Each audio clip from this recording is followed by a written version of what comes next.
Okay. So you've requested with 30,000 channel points that I'm going to play I Love You, Colonel Sanders. It shall be done. It shall be done.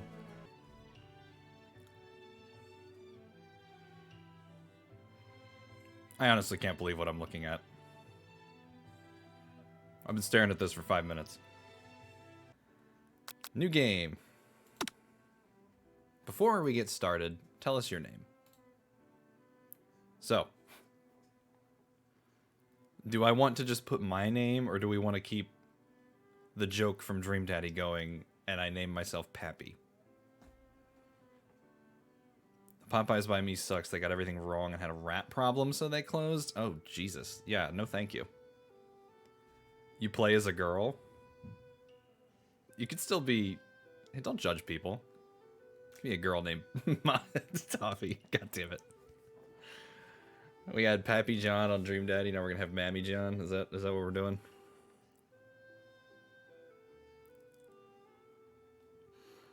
This is gonna be the worst hour and a half of my life. All right. Lethal Diane? No. All right, we're Mammy.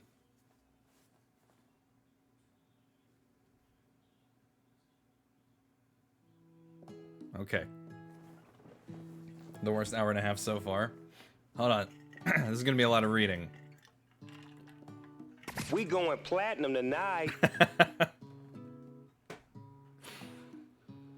Did you specifically use that because I told you he hates it? You missed it on stream yesterday, Steve. I was talking about that sound effect. And I was like, you know, I'm really the asshole here for putting that on my stream. Anyway, alright.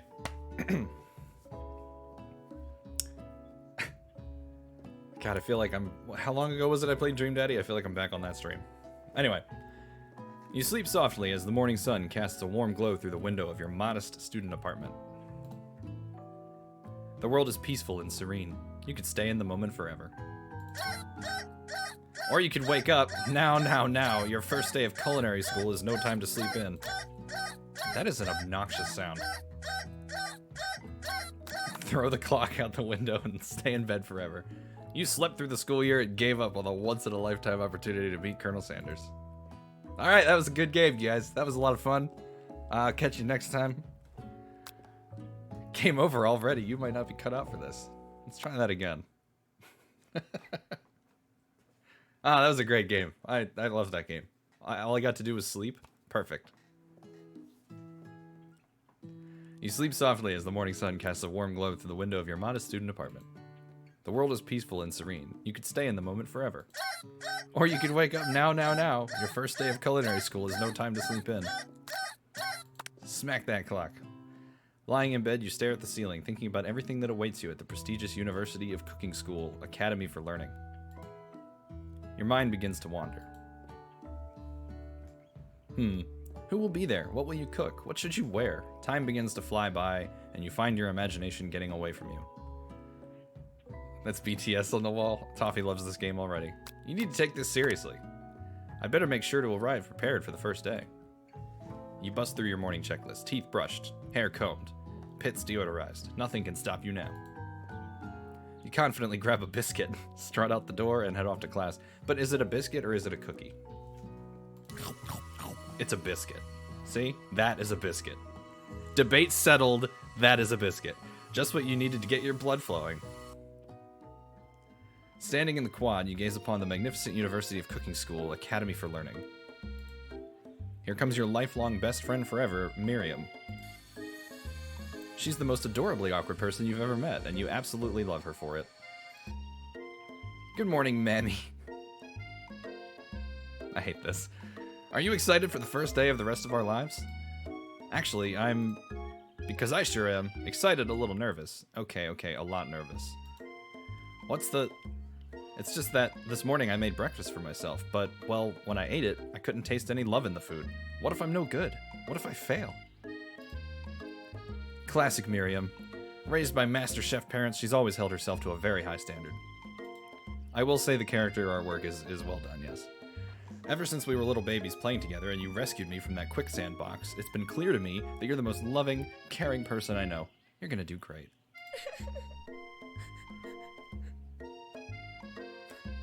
But with the University of Cooking School, Academy for Learning's obnoxiously long name, and famous 3-day-only semesters, I'm afraid of being left behind and never catching up. Master Chef is in this game? Yeah, he's here to stop the flood. A sweet girl, Miriam has always had a flair for the dramatic. This summer, she got so nervous about her first kiss that she chipped a tooth practicing on a mannequin. Oh, honey. Pep talk your best friend. Remember last month when we saw that fortune teller and had our tarot cards read? The lady with the mask who gave me nightmares, I've been trying to forget. I know she looked spooky, but she was so sweet, and she told you that you were destined for great things. Weird flex. Remember that card with the fancy-looking tower, and that other card featuring the handsome fellow in the red suit? I've been waiting for so long to meet a handsome fellow I could call my own. And I'm sure you will soon. In no time we'll be graduating, because our semester's only 3 days long, and you'll be delighting the world with your heartfelt cooking in no time at all. As you talk Miriam up, you can feel her nerves begin to ease. You know what? Maybe everything will be okay after all. And if not, at least I have these killer bangs. Can you believe I cut them myself? You can definitely believe it. I cannot believe it.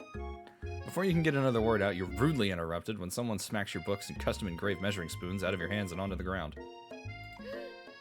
Mammy is so shady, really? Hey!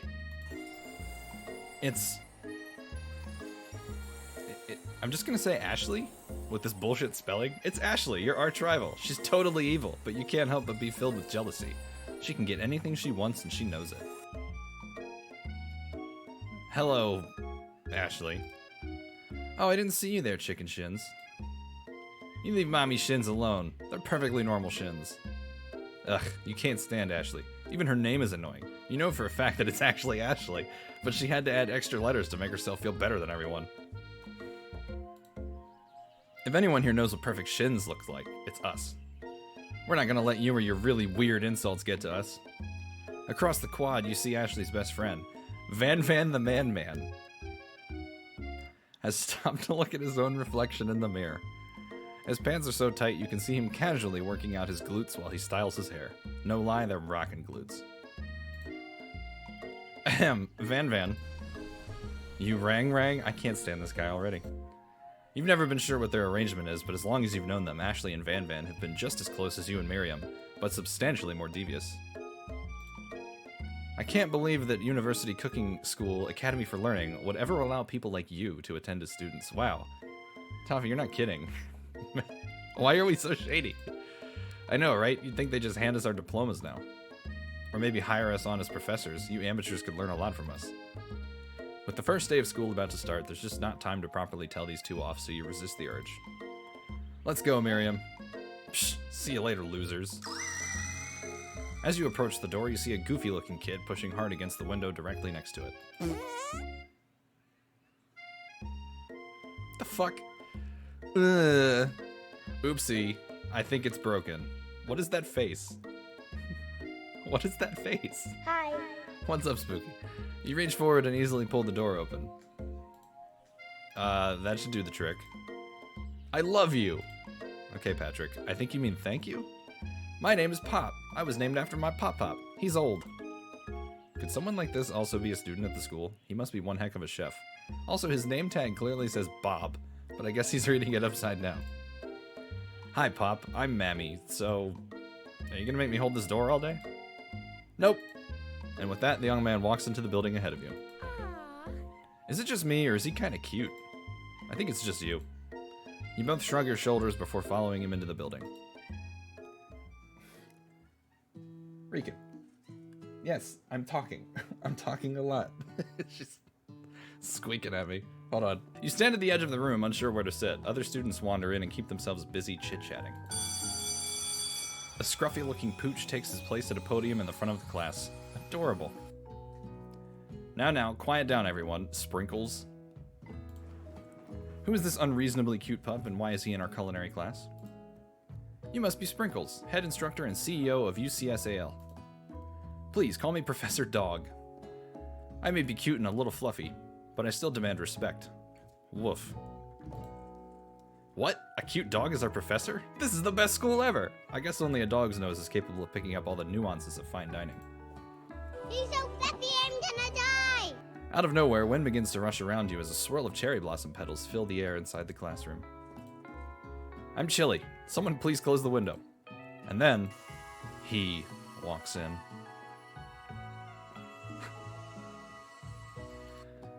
You're immediately swept up in the aura of this new student and his remarkable goatee. Who knew anyone could be so handsome? Time stands still.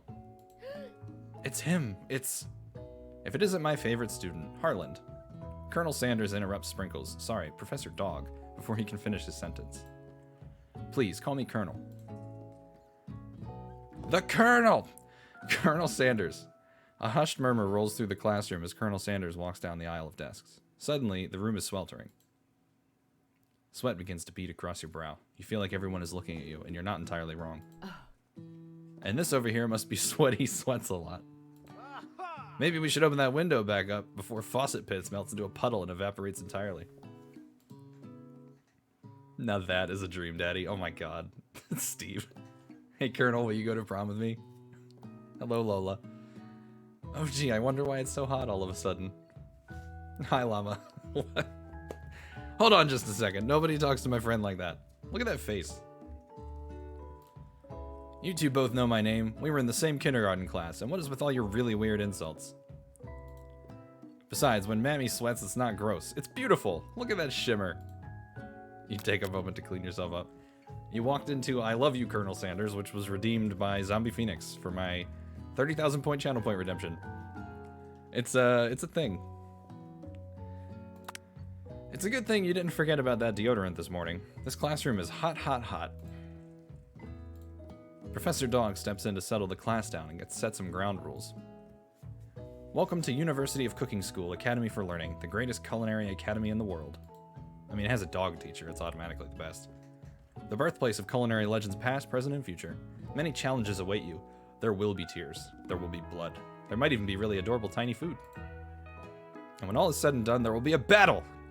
You will lift your sporks and compete in the broom cooking arena. Just then, another student enters the classroom and interrupts the professor's rousing speech. Hi guys, sorry I'm late. I hope everyone had a good summer. I really miss... Quiet! It's me. It's when I would come to school. Late to class is bad enough, but interrupting my monologue? You're on the fast track out of here, young man. Thank you for the 50 bits, Cosmic. Are you sure you're even in the right place? Don't you recognize me? This is my 3rd year in this school with you as my teacher. Everyone stares at him blankly. Does no one remember me? You're expelled if you utter one more word before I finish. Let that be a lesson to you students that tardiness is unacceptable. Even Clank made it here on time, rolling halfway across town on his tiny wheels. Are you making fun of someone in a wheelchair? The fuck, Professor Dog? Pika shades. I'm gonna put them on over my regular glasses so I can still read. That might look a little scuffed.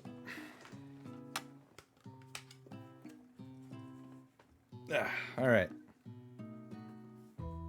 Cool. Readings for nerds. 5 minutes. You turn to see the student Sprinkles is referencing, who appears to be some sort of industrial kitchen appliance. What the fuck? The student is literally an appliance. The class bursts into laughter.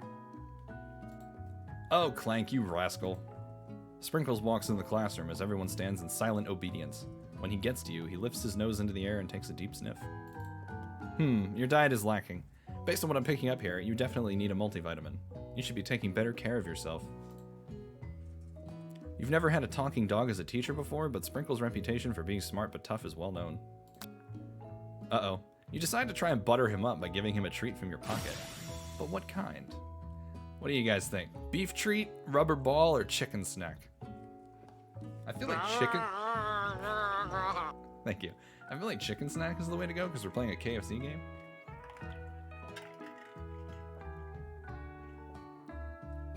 Chicken snack? That's what I'm thinking. Rubber ball. Steve. Fucking cursed. I'm gonna go with chicken snack. I agree with, You reach beneath your apron and return with a chicken snack in your hand. Sprinkle's eyes go wide as he locks onto it. See? His favorite! What'd I tell you? It's a chicken game. It's gonna be chicken. Well, well, well, I think there might be some competition for new star student. The furry professor immediately devours the snack, leaving your hand slick with a coating of warm doggy drool. Fucking hate that. I cannot stand when dogs lick me. I'm just gonna put that out there. That's why I'm more of a cat person. Dogs lick me and I'm like, ah! It's just weird. I don't like it. You see the other students eyeing you jealously, but pay no mind to them. If they wanted to succeed in life, they should have learned the importance of carrying a range of dog treat flavors on them at all times. Thank you for adding that quote to the bot. Congratulations, Steve. You're now in the bot. Look here. Alright. Settle down, young chefs. Take your seats and prepare to have your minds open to the amazing possibilities of culinary creation. As everyone rushes to claim their favorite seats, you're left standing at the front of the room. Only 2 options remain. Hey, Mammy. There's still a seat here. It seems that no one has claimed the seat next to me, if you're interested. You know, I can actually see out of these pretty well with my glasses still on. Maybe I should bring back no specs and make this something separate. He's laughing his ass off. Good, he should be proud. Uh-oh. 2 good options, but which will you choose? Do we sit with Colonel Sanders, or do we sit with our best friend? What you guys think? The Colonel? Daddy Sanders, let's go. How is this a question? I don't know. Maybe we're sticking with our best friend. All right, we're sitting by Colonel Sanders. You move to take your seat by Colonel Sanders. It appears he brought no books, pens, or pencils. However, his perfect upright posture shows off a seriousness that makes you confident in his desire to learn. Thanks for offering me this seat. I've only had 2 rules. Do all you can and do it the best you can. It's the only way you ever get that feeling of accomplishing something. That's actually a good rule. That's so inspiring. A little off topic if you ask me, but okay. As soon as you've settled into your seat, the professor makes an announcement. Think fast, it's time for a pop quiz. Yay, a pop quiz about me. No. No. This incredibly important and surprisingly short quiz will tell me if you are ready for life at culinary school. Keep your knives sharp and your focus sharper. Here comes question number 1. If train A is traveling to point B and train B is traveling to point A, how important is it to wash your hands before cooking? Extremely. Looking at you, Pop. That's right. Forest is to tree as chicken is to feather. That's right. What is the most efficient eating utensil ever created? Well, he mentioned sporks. I want to say a comically oversized fork, but a spork. That's right. What food is best for a broken heart? A pancake that looks like a silly face? I feel like that would be my answer. Anything as long as it is prepared with love and not too much salt. That's right. Is Sprinkles a good boy? No. He's a talking dog that teaches at culinary school. He's the best boy. That's right. Your total score is a perfect 5 out of 7. Wow, be honest, did you cheat? You look up to see that Colonel Sanders has been watching you tally your score. He's impressed. I know we just met, but I have to confess. I think you have a beautiful brain. Hot diggity, Mammy. You just scored some major points with Colonel Sanders for that performance. Thank you, Llama, for the pink shades. Is it getting hot in here? I don't know, Tavi. It might be. May I have your attention, students? I have an important announcement to make. Time for lunch. That is a very important announcement. Wow, the cafeteria is as nice as any restaurant you've ever eaten at. It makes sense that a school dedicated to cooking would also be serious about eating. A delicious fragrance wafts through the room and tickles the end of your nose. Your mouth waters. Do you smell that? That must be our lunch. It smells crazy good. Everyone, can I have your attention? Is it about lunch? No, I just wanted to apologize for my tardiness. You see, Howdy, folks. I'd like to make an announcement. I'm in this game, you guys. My fingers don't do that. But I'm in this game. Hey, it's about lunch. Everyone cheers. But shh. Lunch, lunch, lunch. She said, shh. In honor of the new semester, I've prepared something special to share with everyone for lunch. That must be the smell I smelled. Colonel is serving his main character energy. Indeed, that smell. You hold your breath, waiting to see what food this mysterious student has created. You've heard that he's very talented, but were the rumors true? Is this? Colonel Sanders lifts a large bucket above his head. Its contents glimmer in the light. Piled high are huge pieces of chicken, breaded and fried to a crispy golden finish. The aroma envelopes you, and you begin to feel warm and safe with this product placement. Colonel Sanders has filled a bucket with chicken? What a novel concept. Your stomach begins to grumble as if to say, stop thinking and start eating. For years, I have been developing a secret recipe for the perfect fried chicken. By my calculation, nothing less than 11 herbs and spices are required to achieve the perfect balance of flavors. You look around and notice that every other student has a pen and paper and is scribbling notes as fast as they can. But that's all I'll say about that. What, you think we want your stupid secret recipe, dude? Pshaw. Nah, my dude. Nah. Don't you love it when a smell envelopes you? Yeah. I'm just drafting a last will and testament in case one of those ingredients is poison. Got him! No, you didn't. He looks around nervously to see if anyone else is laughing at his sick burn. You wait to see what zinger Ashley has prepared to follow up, but she suddenly takes a different approach. Yeah, and I was just like writing in my diary. Dear diary, today I smelled something beautiful. I knew at that moment that only the hands of a true gentleman could fry chicken so tender. Uh-oh. You see her body language change from bitter and evil to sweet and innocent as she slides closer to Colonel Sanders. She realizes that he is destined for greatness and fame with cooking skills like this. She wants him all to herself. Oh, please. Well, Van the man, if you don't want any. I'll take his. Whoa, hold on. I mean, I guess I'll try it. He takes one bite and his eyes grow wide. Look at that face. He starts contorting his face as he tries to hold in his pure exhilaration and act unimpressed. Easy now. There's enough for everyone. Please, my fellow classmates, dig in. You take one of the pieces of fried chicken out of this bucket and sink your teeth into it.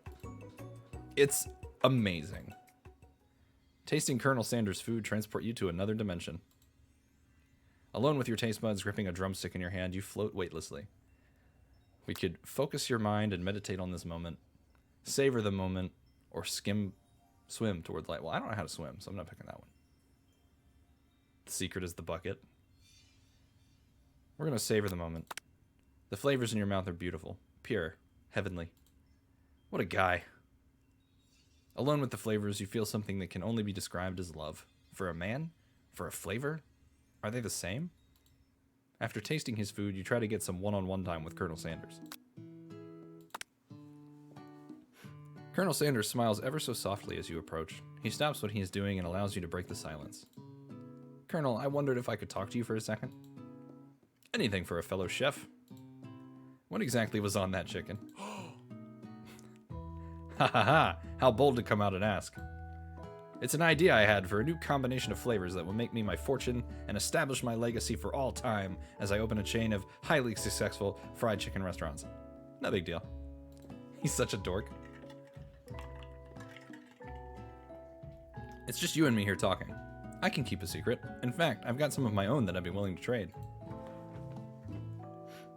Yeah, thank you. I just hydrated, but I'll do it again.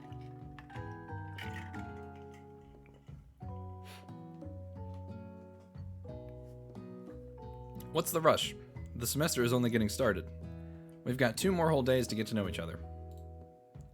He's clearly not going to give it up easily. You mean the recipe, right?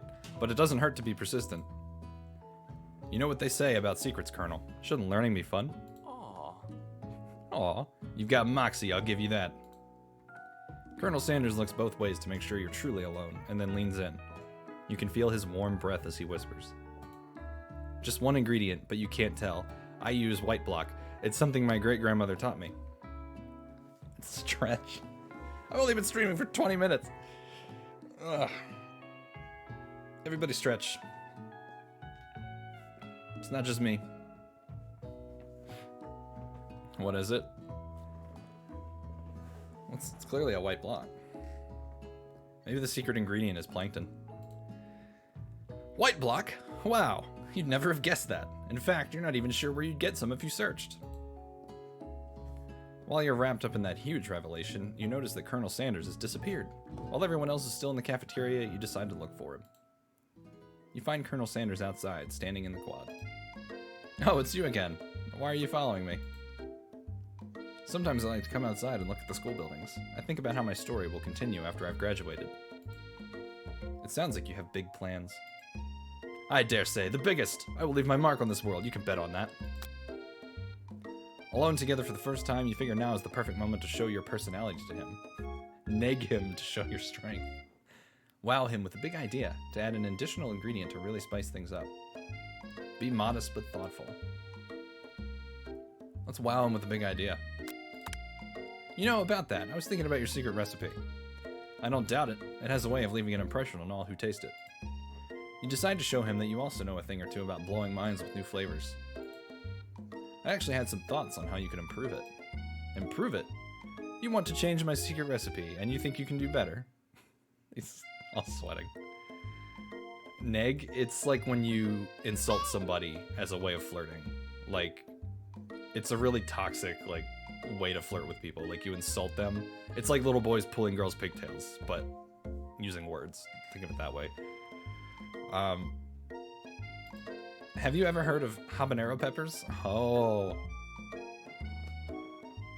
I like where this is going. Heard of them? I tend an entire garden of chili pepper varieties. Habanero, poblano, cayenne. But that's not the point. You can't just toss new ingredients into my secret recipe and expect to improve it. A recipe is about balance and involves careful consideration and refinement. I didn't mean to... Let this be the last time you improvise on my recipes, mammy. I'm headed back to class for the next lesson. That certainly didn't go as planned. You'd better head back inside, but you wait a moment so that Colonel Sanders doesn't think you're desperately chasing after him. You step into the massive cooking arena, where the afternoon lesson will take place. Each student gets an oven and all the tools and ingredients they could need. Look at this place, it's magnificent. Finally, we get to show our stuff. Wait a second. Oh no, we have to show our stuff. What if I totally blow it? You're not gonna blow anything, except maybe kisses to the crowds of fans you're gonna earn with your signature adorable tiny food creations. Look at you crying. Are you even trying to date him? Yeah. Welcome, students, to the cooking arena. For today's lesson, we'll be cooking with partners. Hurry up and pair off. Naturally, Miriam looks over at you, but unable to control yourself, you pounce on Colonel Sanders. Hey, Colonel, would you like to tackle this lesson as a team? A team of two, that is. Me and you, if that wasn't clear. Aw, the best friend. Want to be my partner? Aw. Sure, Mammy. I'll prepare our station. Without you as a partner, Miriam is left standing all alone. Two different students quickly take notice. Unlock your inner people pleaser. I was trying to wow him with ingredients. Hello, new partner. Beep boop. Oh my, two potential partners? I'm so sorry, gentlemen, but I don't know who to choose. It looks like you'll have to pick for her. Friend duties can be a little awkward, but that's the price you pay for not being alone forever. Who do you want to ask to be Miriam's partner? I'm absolutely going with Clank. 100% Clank. Sorry, Pop, but I think Miriam will be partnering with Clank today. It's okay, I already ate. It's not entirely clear if Pop has any idea what the point of school even is at this juncture. Clank is clearly excited to have some attention. He heats up and begins to roll back and forth. See? Warp, warp, warp. Hold on there, fella. We don't even know the assignment yet. Technically, Clank might not have a face, but there's something charming and earnest about him. Bzzzt. Tissue? I hardly know you. Haha. Get out of here. Clank judders and a panel shakes loose. You get the impression that this is a sign of affection. Looks like you two will be fine. Now it's time to focus on your own cooking classwork. Alright, you two. For today's lesson, we're going to keep it simple. Pick a basic dish and divide up the steps. No chef is an island. It takes 2 flints to make a fire. You get the idea. Which dish do you suggest to your partner, Colonel Sanders? Steak tartare seems easy enough. It's fancy and you don't even need to cook it. Using octopus will blow Colonel Sanders' mind. Your grandmother's mashed potatoes and gravy. It's almost like the obvious choice. I've always been something of a down-home chef. I was thinking we could make something warm, inviting, comforting. Maybe mashed potatoes? And gravy? I couldn't imagine one without the other. Colonel Sanders casts a coy look at you, causing your whole face to go beet red. Embarrassed, you quickly turn away. I'll go get the potatoes. No, please, let me. Picking perfect produce is a passion of mine. Looks like things are getting pretty fresh around here. Does someone have a crush on Colonel Sanders? We're just cooking partners. Mind your own business. Sanders' heart is my business, and you better keep your fingers off of my man. Oh, Jesus. Did someone call for me? No, literally nobody ever called for you. Ugh, no, jeez, Van Van. While I'm over here crushing Mammy's dreams, we're supposed to be taking care of our classwork. That was the deal, remember? Colonel Sanders returns, arms full of peeled potatoes. He tosses them into boiling water and turns his attention to you and your old friends. Oh, howdy there, Ashley. Van Van. What is this music? Are we working in a quartet instead of a duet now? Actually, no. It looked like Mammy was struggling, so we offered to give them a hand. You know how it is. These young amateur chefs need a lot of mentoring. I was going to say, Colonel Sanders, maybe I could also teach you a thing or two about fancy food. Maybe one day you might be able to get up to my level. Ha! Doubt it. Don't be rude, Van Van. Personally, I have no doubts whatsoever about Colonel Sanders' ability to concoct creations worthy of admiration. After all, your fried chicken was quite spectacular. But, Colonel, if you ask me, I might make a better partner for you than this thing that has positioned itself at your station. Don't you feel deep down that we cast complementary shadows? We fit together, like a thigh and a drumstick. It just makes sense. Nothing about this makes any sense, but one thing is clear, she's coming for the Colonel if you don't watch out. Ashley is really going at you hard. You need to ask for some backup here before things get ugly. Uh-oh. Do we turn to Colonel Sanders or do we turn to Miriam? We did just kind of ditch Miriam. There's already battle music.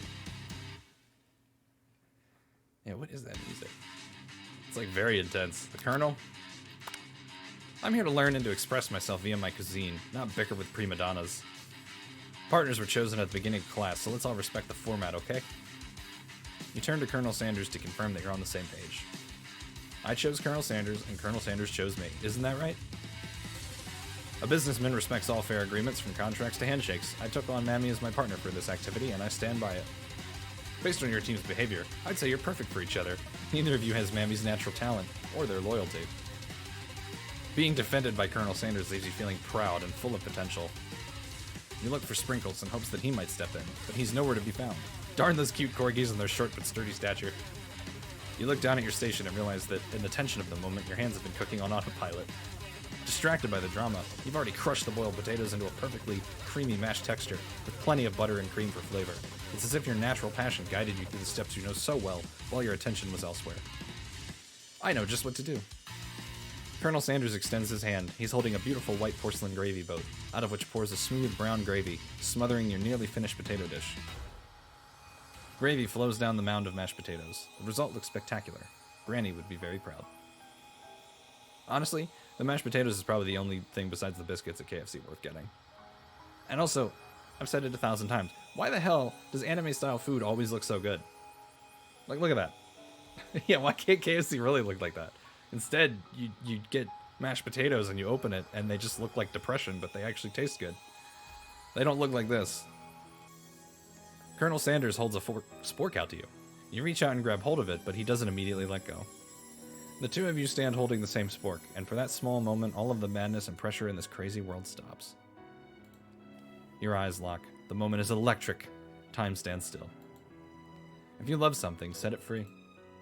Together, you dig the utensil into the mashed potatoes and lift a heaping sporkful up. When you see Ashley with a sinister look, you know she's plotting against you to be with Colonel Sanders. And then, filled with rage and without thinking, you fling the sporkful of mashed potatoes right into Ashley's stupid, beautiful face. Van Van, do something, do something. Scooping up a fingerful, Van Van tastes the dripping mashed potatoes and gravy and realizes that it's delicious. Horrified by this revelation, he slinks away. Will he ever be able to cook something with so much love and integrity? Hold on right there, Mammy. We do not waste food in the broom cooking arena. Colonel Sanders, I expect better from you. If you throw one more spoonful, you both better be prepared to eat it from wherever it lands. Can I have potatoes face? Who is this kid? Van Van rushes back over, a dish covered in his hand. Mashed potatoes with gravy? Pathetic. In just a few minutes, I prepared a full meal. Gaze upon my specialty, braised tentacle of octopus and my silky saltwater sauce, plated on a battle axe blade forged by my supreme chef ancestors. What is this, Food Wars? You've ignored me for too long. That ends now. It is I who will have the first bite, and you will all look on with envy. The interrupting student rushes at Van Van and swipes a bite of his signature dish right off the plate. No, don't! Something about this dish doesn't strike my nose quite right. I think the octopus was rushed and may have been turned in the process. The results could be toxic. Too late. It's been eaten. I think I left something in the oven. I don't feel so good, Mr. Stark. It killed him! What? It killed him! He's straight up dead. Everyone step back. Don't take another bite.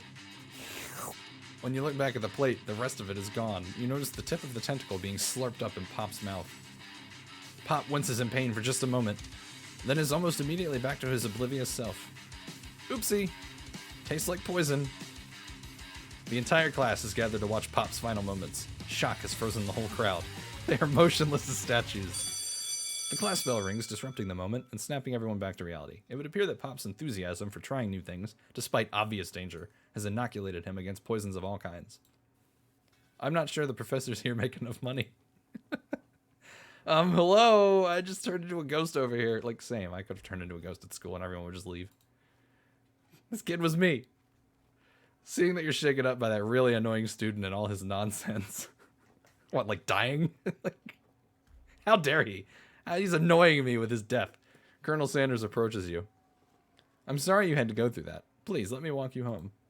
What? Like, for real? Oh, come on. You follow Colonel Sanders out of the room. At night, the school building has taken on another vibe entirely. It's dark and more than a little spooky. This game is confusing. And no kidding. Shut up, Toffee. Colonel Sanders stands at the quad's neon glow and speaks softly. Those mashed potatoes you made in class today. Before you go on, I want you to know. They're not a great representation of my skills. I didn't even realize I was making them. They were amazing. Tasting them, it reminded me of why I became so passionate about food to begin with. Potato tacos from Taco Bell? What, like the ones I didn't get last night?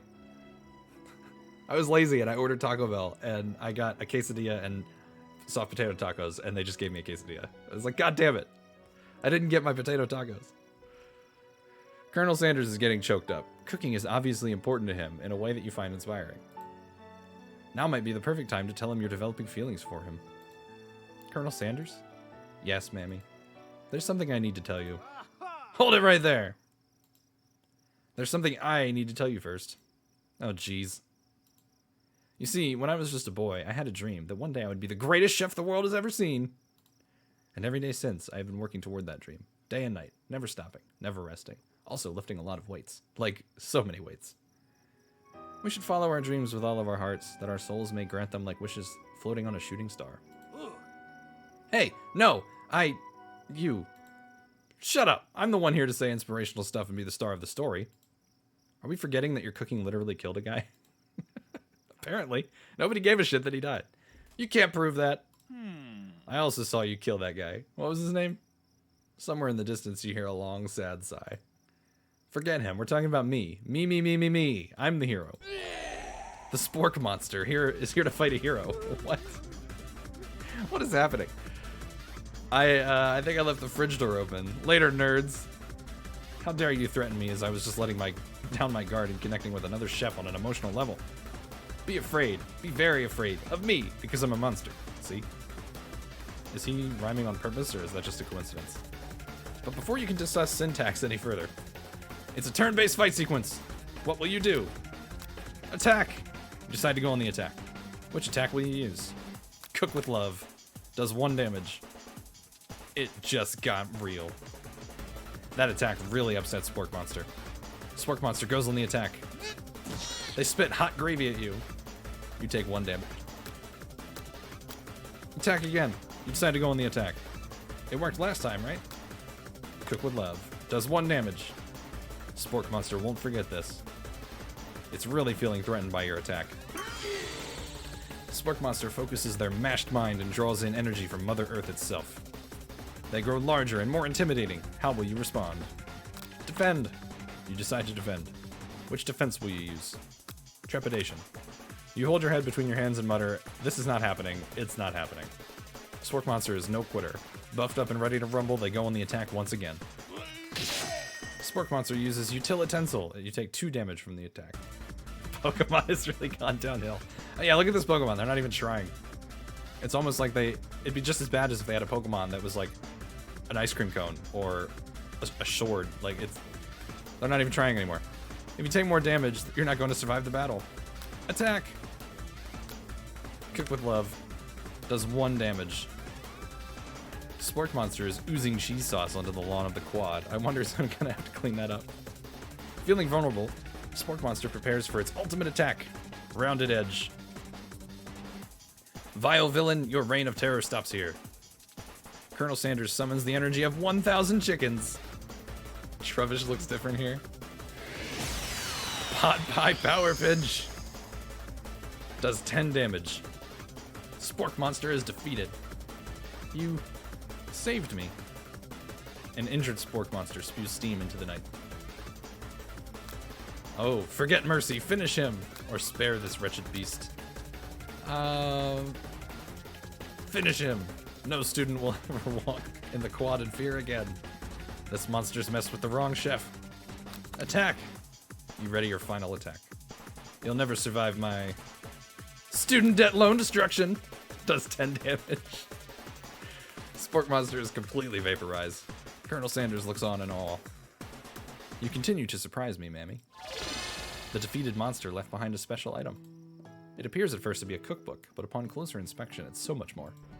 It's a book of magic spells with a golden chicken on the cover. You open the cover and find a library card tucked inside. The last name to have signed it out is Borko. Borko. That name sounds strangely familiar. Your blood is pumping as you stand in the quiet of the night, holding the mysterious book in your hands. As you come down from your battle buzz, you realize that your final attack has left you completely depleted. The world around you begins to fade away. Without any energy to keep your eyes open, darkness overtakes you.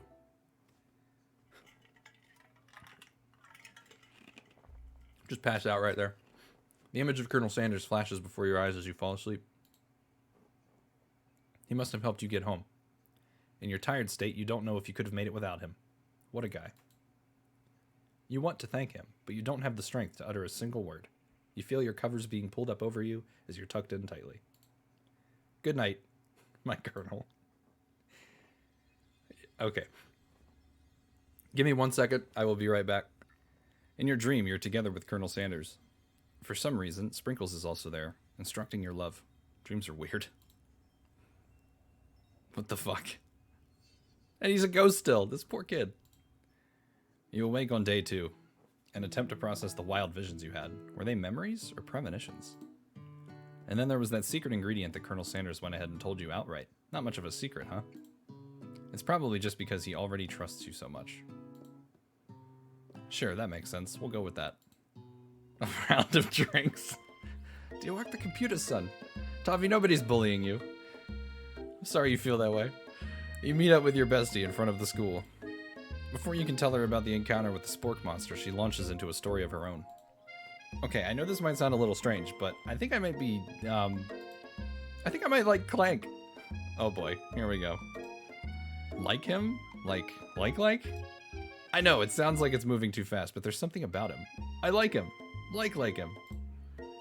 We got to talking after class, and he's actually a totally sweet robot. What is going on? Not only that, but he's really smart. He told me all kinds of stories about Colonel Sanders. Did you know that Colonel Sanders was the most popular kid in his high school? No, but that does make complete sense. Yeah, but he was so popular that he was voted prom king at a school he didn't even go to, and was also the convertible that he himself rode in at the front of the homecoming parade. Wow. I'm thinking maybe something got lost in pressure cooker language translation there.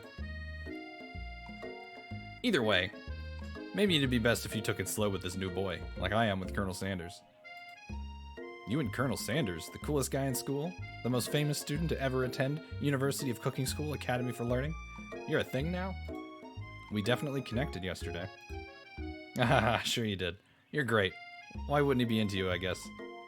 Laughing at the implication that you and Colonel Sanders might be a thing is definitely not cool. You are great. You have an idea about how to prove that your love is real. Well, if he's not into me, why did he tell me one of his secret ingredients? Your bestie's eyes light up. A secret ingredient? Yeah, I just said that. A secret ingredient. Is there a dramatic echo in here? Miriam checks to make sure you're alone before continuing. So this summer, while I was on vacation with my family, a lovely man approached me in the botanical garden where I was wandering. This can't be good. He told me all about his passion for spices. Secret spices. The man even gave me some to show me what he meant. He said it was a powder created from super duper rare dried flower petals, and that if I did him a big favor, I could have some of my own. Please, Miriam, don't tell me. So I filled my suitcase with them and brought them home. He was so nice. He even met me at the gate when I arrived. Later, when I cooked with them, a very strange feeling came over me, and the flavor was unlike anything I ever tasted. I think you're being very liberal with the meaning of spices here. Whatever. Anyhow, we both share an interest in cooking, so we've stayed in touch. You know, like pen pals. I bet he would love to know more about new spices. Well, I'm definitely not supposed to share Colonel Sanders' secret recipe, and besides, I only know the one ingredient, so I doubt it'd be much use to anyone. Cough, fibber, cough. Please, please, please. It would mean the world to me. No one has to know it came from you or from Colonel Sanders. What do you think? Should you protect Colonel Sanders' secret or share it with your bestie? Make up a fake ingredient. You quickly think of a fake ingredient name. I don't know, how about... It was Eye of Newt. I know, sounds like some kind of witch's potion, but what can you do? Eye of Newt. Wow! Her eyes light up imagining such a thing, and you figure that you've satisfied her curiosity and she'll move on. However, she immediately turns around and does some thumb typing on her phone that you can't quite see. It's probably not good. Before you can ask her to confirm that she was definitely not texting secrets to other people, you're interrupted. A wind rushes in. Cherry blossom petals fill the air. Colonel Sanders, he's arriving at school. Stand back and admire his majestic glory. Colonel Sanders' horse is truly a thing of beauty.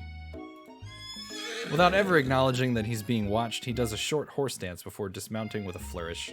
He then slaps the beautiful creature gently on its rear, sending it running free into the countryside.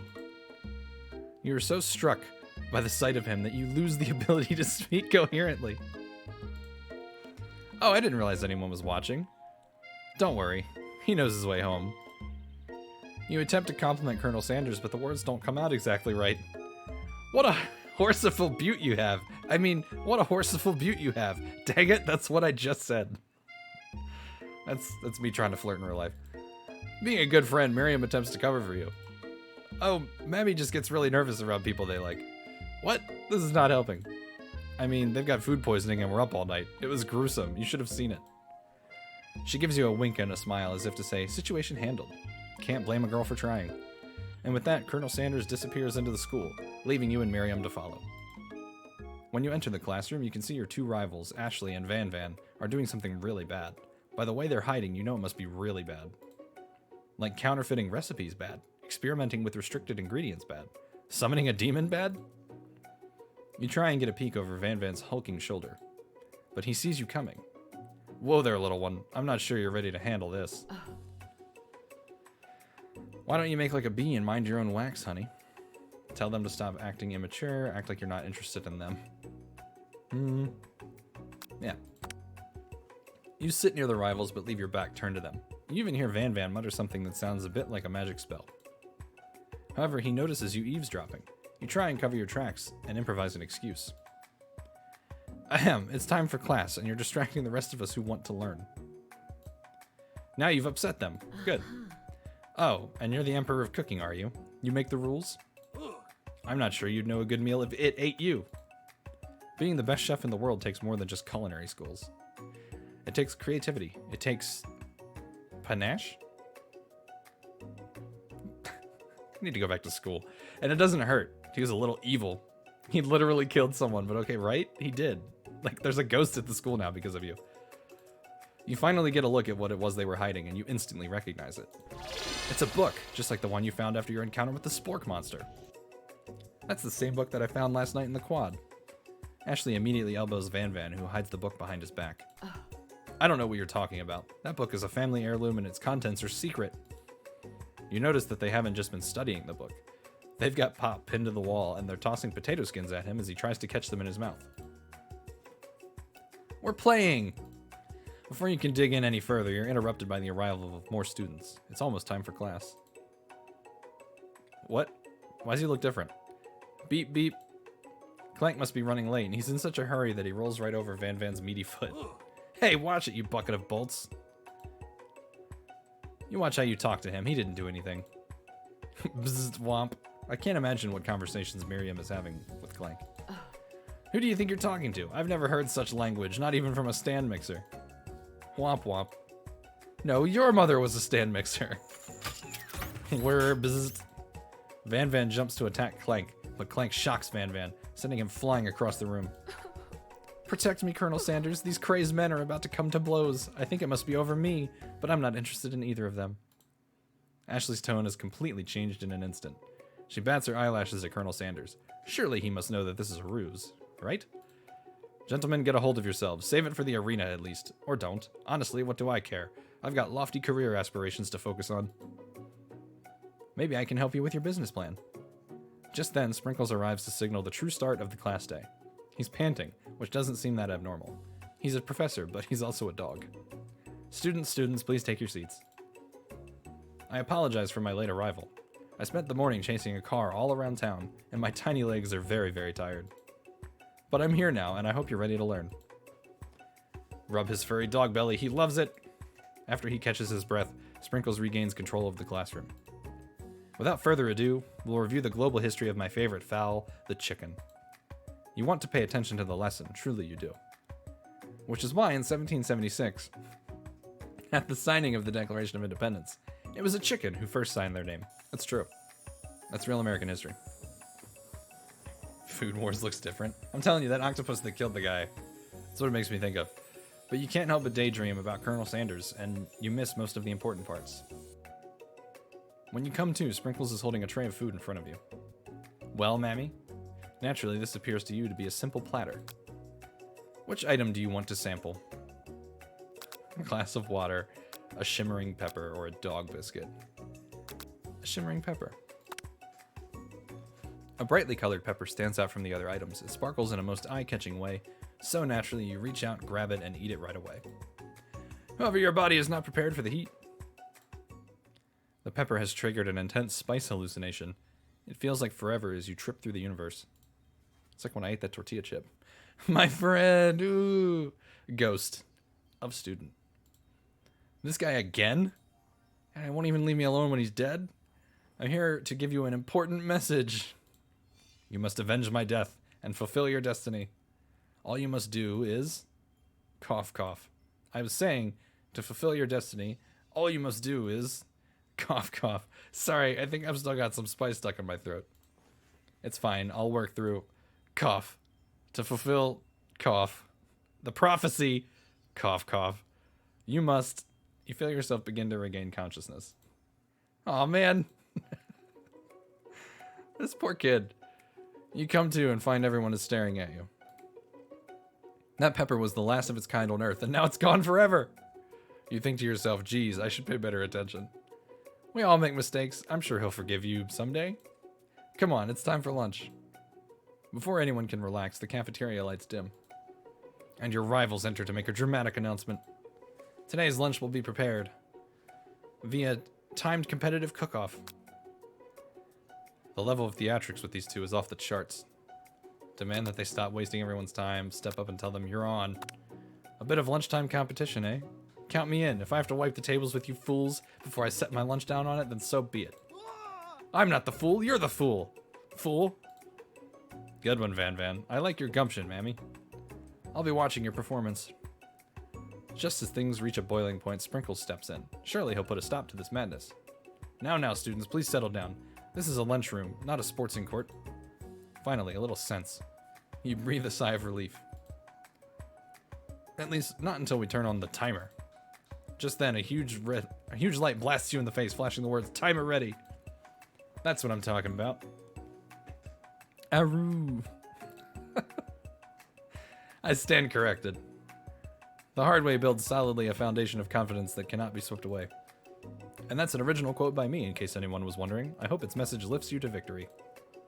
Like a diamond, I was formed under pressure, and now is my chance to shine. I will defeat you myself. You had his chicken, and you made mashed potatoes and gravy on day one, and you're feeling like you can really impress him again here. It's time to boil some water for the potatoes. Think fast. If the timer runs down, you'll be forced to pick randomly. What temperature does water boil at? I don't know. That's wrong! What were you thinking, Mammy? Get your head in the game. You're going to need to season this chicken before you cook it. You don't know Colonel Sanders' recipe exactly, but you have an idea. How many herbs and spices did he say he used? 11. That's right. You might not know all of the ingredients yet, but at least you're headed in the right direction. Tail wagging intensifies. Now that you've got some basic steps going, it's time to elevate your craft. What state of mind offers the most flavor? Gratitude. That's right. You must never take this opportunity for granted if you hope to succeed. I clicked the wrong 100. Your classmates are rooting for you, but Ashley is simply stronger and faster than you. You'd better pick up the pace if you want to survive. When you were a child, your father told you never to forget where you came from. Every day you meditate on his advice and draw energy from that place. Now would be a great time to harness that energy, so where does it come from? Small town where big dreams are born. That's right. This is your shot, and you're not gonna miss it. Aroo! You try to shut out the noise of the arena and focus on your cooking. What is the sound of success? Sizzling. That's wrong! Don't make me get the spray bottle. Next question. You notice Colonel Sanders out of the corner of your eye. I believe in you, Mammy. He's actually cheering you on. Which would be awesome, except knowing he's watching you makes you totally forget what you were doing. Now all you can think about is Colonel Sanders. How many spoonfuls of gravy would it take to fill Colonel Sanders blow you a kiss? What were you thinking? Get your mind back into the competition. Grr. You were stranded on a desert island with only one desert cookbook. Which do you take? What a hunk! What is happening right now? I know, right? You know what? Shouldn't you be focused on the challenge? You're falling behind. I forgot the question. We're riding in a gondola. What does that have to do with crafting spectacular fried chicken and delicate baked biscuits? Woof woof. You're really struggling to keep up. At the next station over, Ashley has already begun plating elements of her dish. It's colorful and complex.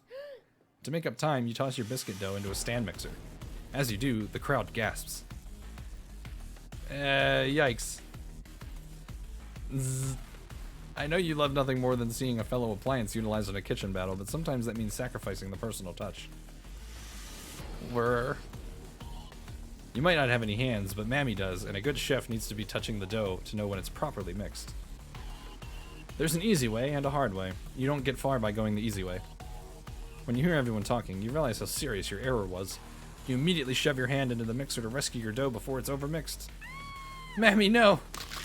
But you're not fast enough, and your hand gets stuck. It's immediately crushed by the quickly spinning beaters. There's no way you'll be able to use that hand for the rest of the match. Colonel Sanders shakes his head in shame. What you often find is that the easy way can turn out much, much more difficult. Everyone stop what you're doing right now. This battle is over. It can't be. I was so close to finishing my dish. Sweetheart, look at your hand. You simply can't go on. Aw, that's too bad, and here I am with a completed dish ready to serve. Surely that makes me the winner by default. No, it wouldn't be fair to compare the two on account of Mammy's injury. You see Sprinkles begin to lick his doggy chops as he locks onto the dish. But I suppose you should at least tell us what you prepared. Well, because I'm the sweetest, I skip straight to dessert. Under this white chocolate dome, you'll find a wide array of delights, taking you on a journey of flavor that tastes good and tells a story of excellence. I was going to ask Mammy to do the honor, but since you're injured, I'm afraid that pouring this creamer of delicate hot chocolate sauce might be too difficult. Colonel Sanders, if you wouldn't mind lending me your strong, steady hand. Colonel Sanders pours the hot chocolate sauce on top of the dome, causing it to melt away, revealing the ingredients hidden within. Inside, you'll find a delicate fried cheese croquette atop a slice of honeycomb, ice cream 2 ways, tender nougat, and pearls of blueberry gelée. I don't know if I said that right. Colonel Sanders seems intrigued, but perhaps not impressed as he dips his finger into the chocolate sauce. Simplicity isn't your strong suit, is it, Ashley? Oh, you! As he places a sauce-covered finger into his lips, Ashley leans over and whispers something into his ear.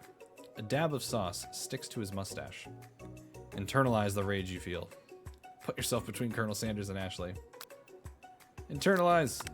Your rage burns so intensely within your eyes that they burst into flames. The flames cause your eyebrows to catch fire and turn to ash, and they fall off of your face. Which means people will have a hard time understanding your emotions for the rest of the semester. Perhaps forever. Embarrassed and ashamed by your poor performance, not to mention your crispy fried brow, you run for the quad to be alone. The beautiful weather feels like an insult. Inside of you, a storm rages. It's Colonel Sanders. He's probably here to tell you that he and Ashley are in love and have decided to get married. And he won't even ask you to cater his wedding because you're a terrible chef and an awful person. Have you ever had one of these, like, spiral out meltdowns? Like, one of my favorite comedians has a bit where he's like, he missed a plane and he had like a downward mental spiral where he's like, I went from missing a plane to now I'm homeless on the streets. Like, he just had an emotional collapse. Like, everything's going wrong. You're a terrible chef and an awful person. You try to hide from him, but he approaches you directly. I know you're hurting right now. Not just from the devastating loss, but from that run-in with the mixer and that small fire. We should get that checked out. I'm fine. Can't you just leave me alone? I'm a loser. I'm not fit to fill your fryer. I'll never be a master chef. Failure is part of life. Not just for you, but for all of us. Do you think I've never failed at anything before? That's exactly what I think. Well, then think again. I wasn't always the man you see before you, enrolled in culinary school, incredibly handsome, successful, motivated. Well, handsome, sure, I was born that way. But I've walked other paths and arrived at dead ends. He got tears in his eyes. I was passionate about life, but I failed as an obstetrician. I was passionate about justice, but I failed as a lawyer. I was passionate about livestock, but I even failed as a mule handler. That one was especially humiliating. Mules can be so cruel. I didn't know.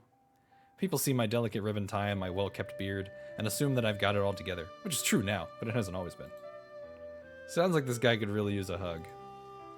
I resolved that when I was going to amount to something. No amount of hours, labor, or money could deter me from giving the best I had to give. As Colonel Sanders changes focus, you can see something ignite inside of him, a burning passion. One has to remember that every failure can be a stepping stone to something better. My new dream is pure, it's honest, it's something that a humble man in a crisp white suit could be proud of. I will create a new chain of chicken restaurants that will bring joy to the entire world and make up for my past misdeeds. Yay, this fucking guy. Just as your moment grows intimate, you're interrupted by a threatening, shadowy presence. Battle-scarred from the night before, you prepare for the worst. It's the Spork Monster. Gorko, the Spork Monster, is here to fight a hero. Is anyone else feeling a bit of deja vu? I'm sorry, Gorko, but I could have sworn we already battled you last night. That was Borko, my twin, and I, Gorko, am here to avenge them. Are you stronger than Borko? Well, we're twins, so no, not really. We're pretty much exactly equal in every way. Why do you ask? Colonel Sanders smirks. He's already on the same page as you. It's just that we beat Borko pretty easily, so I don't think you have much of a chance. Not to mention, I feel really guilty about that. If I could take it back, I would. I think what Mammy is saying is, can't we just be friends? Life's too short for making enemies. I suppose we really don't need to fight. It's just that I've got these pointy teeth and claws. All the better for enjoying tasty foods. Surely you like to eat, don't we all? Of course I do. Inspiration strikes you and you come up with a quick idea. Chomp on this! You toss a biscuit, not a cookie, into Gorko's open mouth and he devours it in one gulp. Delicious! You're much nicer than the evil students who once upon a time turned me into this creature who stands here today. I don't believe it! You were human once? Well, no, I was a chihuahua, but I was still a student at this school. Until one day some mean kids with a magic spellbook cast a dark enchantment on me and I was forever transformed. A magic spellbook? Precisely. Borko used to have a copy, but somewhere along the way I've lost it. If you find such a book, I beg of you, respect it. You're a powerful chef, and shouldn't rely on such dark and evil magic. No, you should be protecting the innocent from those who would cheat them through sorcery and guile. If you need me, don't fear, I will be here. So he used to be the Taco Bell dog, and now he's this thing. It sounds like there are some bad cooks in the kitchen of life. Mammy, together I am sure we can defeat them. Come back to my hideaway and we can discuss. A personal invite. You can't imagine what Colonel Sanders' home must be like, but it sounds like you're about to find out. Stepping inside Colonel Sanders' home, surrounded by his things, you start to feel a special bond with him. It looks like you live such an exciting life, Colonel Sanders. The pictures on the wall. He looked like an old man as a baby. Really? Every day can be adventure if you approach it with the right attitude. Long ago, I made the decision to never stop searching, never stop working, never stop imagining. Have you been working on any new recipes of your own lately? I'm always excited to talk about food with another ambitious chef. He has an urn on his side table? Oh, geez. Well, there is something. It's just a side dish that I've been tinkering with, trying to find the right balance of flavors and textures. I'm not sure I've nailed it yet, but I'm close. Colonel Sanders' eyes perk up as he starts to wonder what dish you might be describing. It's meant to pair with something spicy or something crispy. Both, perhaps? Now you've got him right where you want him. Should you reveal your new creation to him or keep it a secret just for you? Reveal it. You decide that you're as ready as you'll ever be to share your original cooking with Colonel Sanders. Before you can talk yourself out of it, you decide to dive in head first. You reach into your lunch bag for a special dish that you've been keeping on ice all day. I present to you my original coleslaw. Coleslaw is like kind of, I don't like it. The shredded cabbage dish glistens in the light of Colonel Sanders' Lux hideaway. Magnificent! Together you chow down on the creamy slaw until just a spoonful remains in the bowl. Do you mind if I hold on to the last bite? I'd like to have it around so that I can admire its taste later and think back on this moment. So romantic. Love a good coleslaw date. You could offer to make him more, but he seems like a very sentimental kind of guy. Sure, why not? Please make yourself comfortable. I'll be back in just a moment. You realize that now would be the perfect time to do some snooping. Around the room are various items that you can look closer at. Each item seems to radiate memories and emotions. Tap an item to discover more about the Colonel. You gaze out of the window across the vast lake and mountain range beyond. Just then, a ghost of student pops up. Are you thinking about heading out into the world on a quest to avenge my death? Wait, what? I never even learned your name. Why would I avenge you? I could just tell you my name right now. It's... Can't you see I'm in the middle of something? You open the window a crack, and the ghost of student is swept out with a breeze. This whole game is just dunking on this kid. What is going on? Tap on an item to discover more about the Colonel. You notice a very realistic stuffed chicken sitting on a corner table. When you pick it up, you realize it isn't just realistic, it's real. Taxidermy must have been important to Colonel Sanders when it was alive. A little note clipped to the chicken's foot reads, the true state bird of the great state of Kentucky. You take a closer look at a large urn sitting on a nearby pedestal. There's a plaque on it. It's dusty, but when you wipe it off, you can read the inscription. It says, "Here lie the ashes of all my past careers and business failures." Poor guy. An adorable little baby boy crawls across the floor. From the goatee and mustache combo he sports as a new infant, you figure that this must be Colonel Sanders himself. That, or maybe it's the drumstick that he seems to be waving like a rattle. Who frames a baby picture of just themselves? Probably the same type of person who would make their own face the logo of the company they founded, am I right? This must be where he keeps the secret recipe. You think for a moment, what number is important to Colonel Sanders? Then it dawns on you. As soon as you turn the dial to 111111, the safe opens. Inside it, you find a single note. Can chicken be prepared sashimi style?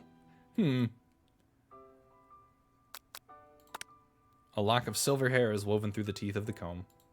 Upon further inspection, you realize that the hair therein isn't just silvery in color, it's actually made of spun silver. His hair is literally silver. A scented candle. You pick it up and try to identify the smell. Power tool. Freshly starched collar? Piece of wood floating in a lake? Summer of '69? It's a great song. No, it's one of the secret recipe ingredients. It's a larger white block. The photo appears to be Colonel Sanders, except he's an old man visiting the pyramids of Egypt? Maybe this is where he discovered one of his secret herbs and spices? One of the framed photos shows an old man who looks a bit like Colonel Sanders standing with a friend.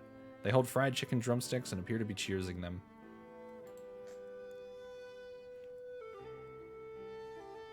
You wonder if the real guy knows the game exists, and if you talk about like the real Colonel Sanders, he's been dead for a long time.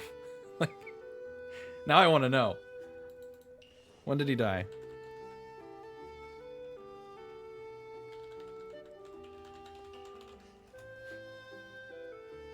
Yeah, he died in 1980. So he doesn't even know about, like, Sonic, alright? I don't think he knows about this. I wonder who my friend Pete is. Guess we're going this way. Yeah, he's been dead for a long time. Like, 41 years. We'll try to talk to him anyway. Maybe we'll ask him what he thinks, you know? You open the door to Colonel Sanders' closet and find a row of his signature white suits hanging within. You take one off of its hanger and try it on. The jacket is a bit big for you, but it's soft and comfortable. You give yourself a deep hug, breathing in his scent. They say that home is where the heart is. Is this what they meant? Before you can look any further, you hear Colonel Sanders returning. He has a new dish that he's been working on, and he wants you to taste it. You try to act casual until he asks why you're wearing his jacket. I don't usually loan those out, but I must say it does look good on you. Oh crap, the jacket. You forgot to take it off. Oh no. Alright, y'all, what are we doing? Fess up? We can fess up, we can tell them we're cold, or we can make a big move. Fess up, fess up. Need some water.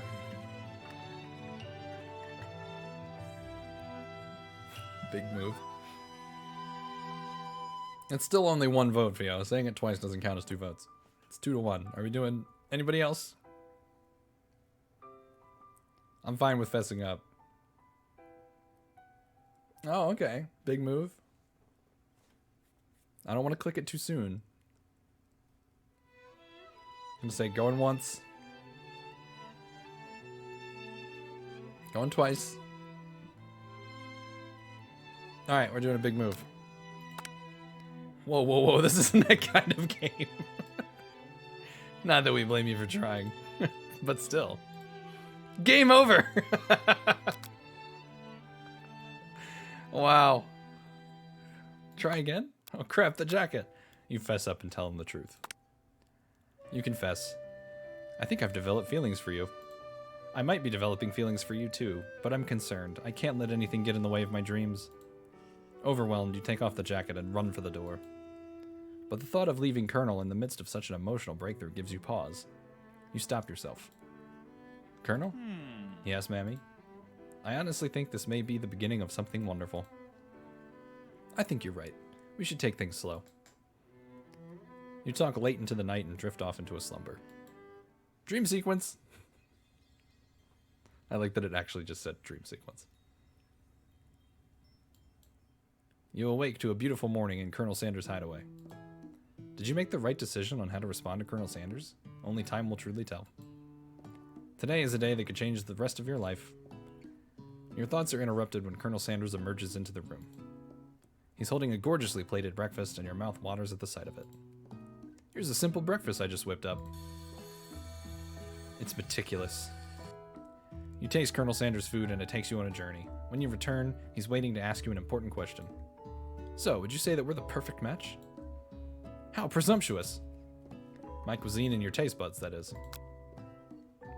Such confidence, such grace.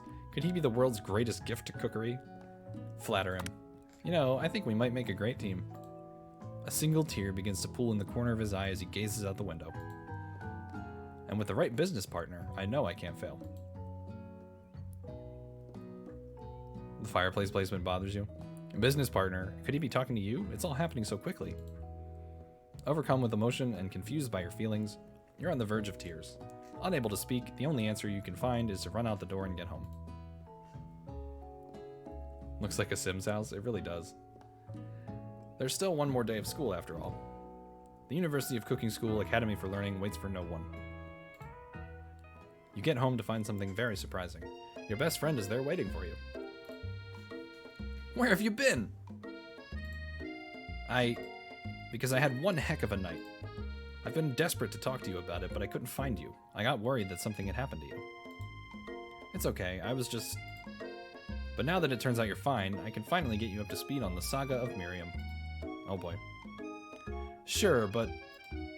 You will not believe what happened to me after school yesterday. I went on a date! I think I can believe that. Since I'd been partnered up with Clank, he asked me to go out with him. Of course I told him, you'd better keep your dials turned to polite and respectful. I'm not that kind of girl. But he was just interested in spending some one-on-one time together and getting to know me. So I said, yeah, sure, I can get to know the little Italian guy. Long story short, he took me skydiving with his friends. What? But things quickly spiraled out of control. Did she just say skydiving as if that's a typical first date to go on with a talking pressure cooker? And now I'm not really sure where we stand. You don't give Miriam time to tell her whole story, however. Bottling up the details of your own night is just too much to bear. And I went on a date too. Back to Colonel Sanders' house where I spent the night with him. You what? Nothing happened, but the emotional connection, wowzers. Miriam tells you to move on from this whole Colonel Sanders obsession and focus on school. If being obsessed with Colonel Sanders is wrong, you don't want to be right. After a short argument, you both agree to go your separate ways. When you arrive at school, you encounter your rivals in the quad. You can tell from a distance that they're picking on Pop, though he himself might not quite grasp that fact. Because, you know, he's Pop. What's a swirly? It sounds delicious. Oh, it's great. I'll order you one right away. I'll have my swirly with sprinkles, please. Sprinkles is a dog and a treat. You can get your swirly dip too. Why don't you pick on someone your own size? Because I'm literally the biggest person at this school? There is that horse that Colonel Sanders rides to school, but who would dare pick on such a gentle and beautiful creature? You've got some nerve, Mammy, suggesting I pick on a defenseless horse. Now you're twisting my words, and I won't have it. You clench your fist, but the injury from yesterday's mixer accident makes you wince with pain. Doesn't look like you can go on cooking like that. Might as well just give up. I'll never give up. Ever. Colonel Sanders arrives just as it appears things are close to boiling over. A naturally intuitive person, he senses that something has been going on. Is everyone excited for the final day of school? Mammy, how's that hand feeling? I'm sure you'll be back in fighting form by this afternoon.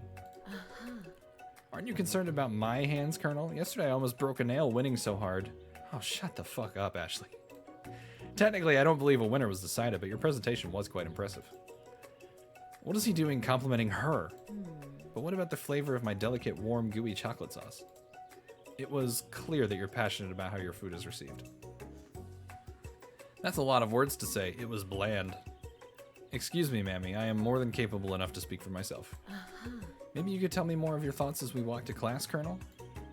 I'm always interested in discussing the fine art of fine foods. See you inside, Mammy. Annoyed by Colonel Sanders' inability to see Ashley for who you know she really is, you walk across the quad to get some distance. In an attempt to distract yourself from how slighted you feel by that interaction with Ashley, you take out the spell book you recovered yesterday and start flipping through the pages. Whoa, that's that book? It looks like bad news. It's just something I found lying around. It would appear to be some sort of grimoire, but I don't really believe in that magic stuff. A grimoire? Like a book of smells? Spells. Reading for an hour is hard. I don't know. Who would spend so much time decorating a magic book if it weren't really powerful? I can think of one surefire way to find out. You actually knew a girl called Ashley who was like this? Oh, Jesus. You open to a page covered with arcane warnings. Cast only in case of extreme emergency, it says around the edges of the page. I could use the spell here that says it will erase anyone I choose from all of my memories. If I scrub out Colonel Sanders, it would probably help me focus better on the upcoming final exam. That is way drastic. Couldn't you do something else? Like anything else? Not rooted in dark magic? Maybe tie a string around your finger? Okay, fine. It is drastic, but desperate times call for desperate measures. You've got a memory erasing spell sitting right in front of you and a pretty good excuse to try it out. I don't think we should do that. I'm not going to cast a forbidden spell. Don't do it. You take your friend's advice and put the book away. It's almost time for class. Sprinkles is already in the room, waiting for the students to arrive. He clears his voice to make a quick announcement. I want you all to know, I feel something of a dog moment coming on, but I assure you it's nothing to be afraid of. His cute little nose scrunches up and he begins to breathe quickly.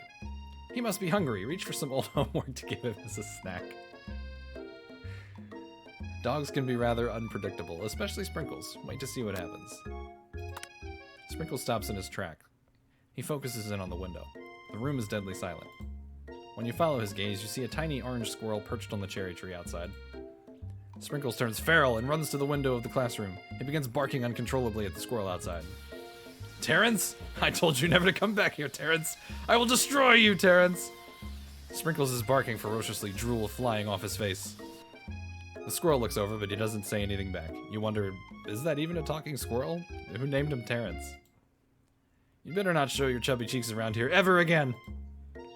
After Sprinkles is satisfied that his presence has been felt by not only Terrence, but by any other squirrel in hearing distance, he returns to his professional tone. Ahem, I apologize for the outburst. This actually brings up an important point. Thank you, Mammy, for reminding me to dole out this indispensable bit of wisdom. You see... But before he can go any further, Miriam's love drama spills over into the class. Sprinkles is interrupted by whirs and sparks coming from the back of the room. I told you to save it for after class. Bzzzt.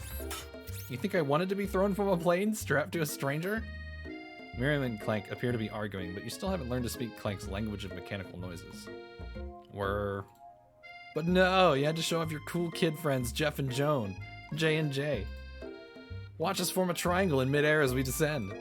Triangles are the strongest shape, don't you know? Bzz, bzz. Yeah, well, that doesn't make it a great date. Beep, whir. Poor Clank.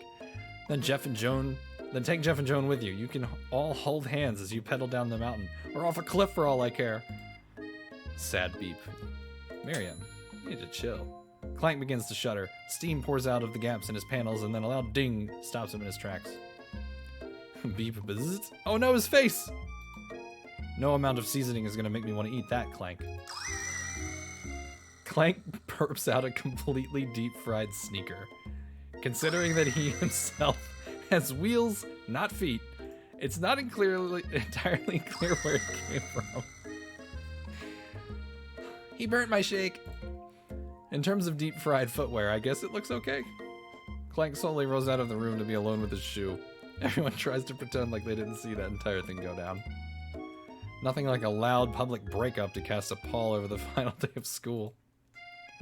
Well, that was unfortunate. But we mustn't be distracted from what lies ahead. The final competition showdown challenge exam, TM. I'm still working on the title, but I think you get it. Test time approaches. See you all in the arena.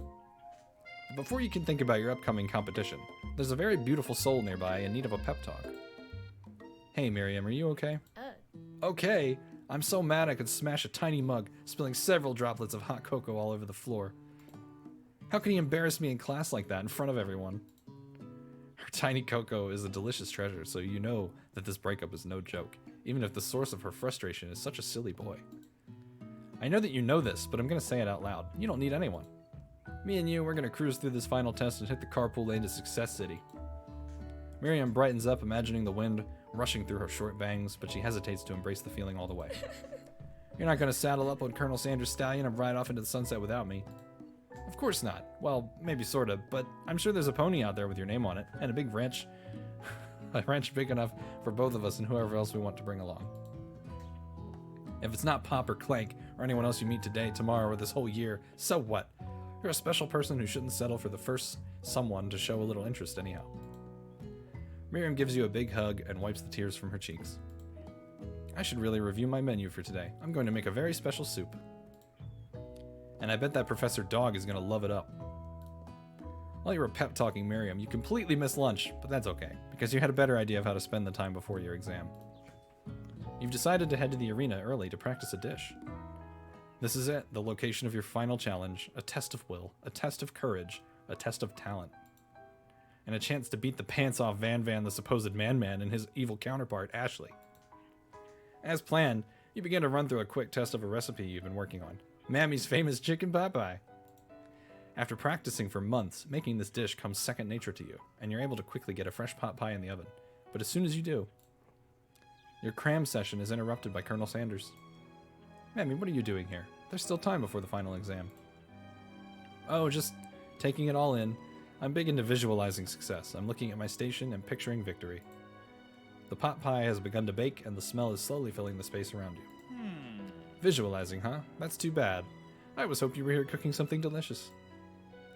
You'd usually happily share your food with anyone who is hungry, but the last time you let Colonel Sanders get in your head, it cost you a cook-off.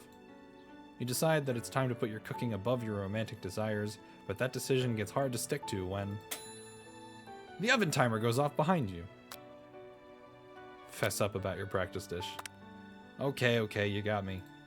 I'm doing a little bit more than visualizing. I know, my nose can smell a pot pie from 400 yards. That's an oddly specific distance, but you'd expect nothing less from such an oddly specific man. You knew it was a pot pie just from the smell?